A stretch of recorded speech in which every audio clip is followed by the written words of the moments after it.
একটা মজার বিষয় খেয়াল করেন। এই যে আমার শিপটা চলমান এখন দেখেন, এখন আমরা ইন্ডিয়ান ওশেন বা ভারত মহাসাগরের ভেতর দিকে ঢুকতেছি। এখন আমরা আছি আন্দামানের কাছাকাছি। আর এই যে দেখতে পাচ্ছেন এখানে ঢেউগুলো কিন্তু মোটামুটি উঁচু উঁচু, কিন্তু মজার একটা জিনিস আছে, সেটা হচ্ছে আমার শিপের পেছনে এইদিকেও ঢেউ নেই তেমন একটা। বাতাসের গতিবেগ মোটামুটি, এবং সামনে যে আছে সামনেও কিন্তু দেখেন মোটামুটি স্মুথ। অনলি আমার শিপের যে এরিয়াটুকু আছে দেখেন, এখানে হচ্ছে ঢেউয়ের উচ্চতাটা একটু বেশি। আসলে এখানে যেটা হচ্ছে, এখানে যে সমুদ্রেও স্রোত থাকে, নদীতে যেমন স্রোত থাকে সমুদ্রে আরো বেশি স্রোত থাকে। এখানে পানির একটা পাক আছে এখানে, যে কারণে এখানে ঢেউয়ের উচ্চতাটা অনেক বেশি বেড়ে গেছে। বাট সামনের দিকে খেয়াল করেন, সামনে কিন্তু আবার ক্লিয়ার। বাট এই অনলি এই এরিয়াটুকের মাঝখানে দেখেন পানির কি অবস্থা। কাজেই এই হচ্ছে সাগরের আবহাওয়া, মাঝে মাঝে এরকম মানে সাডেন চেঞ্জ হয়ে যায়। আগের ভিডিও ক্লিপটার প্রায় ঘন্টাখানিক পরের ক্লিপ এটা।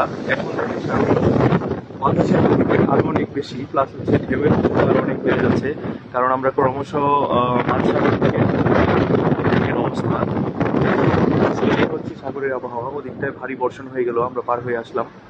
সো এখন আমরা মাঝসাগরে ঢুকতেছি, আর ক্রমশ ওয়েদার আস্তে আস্তে খারাপ হচ্ছে।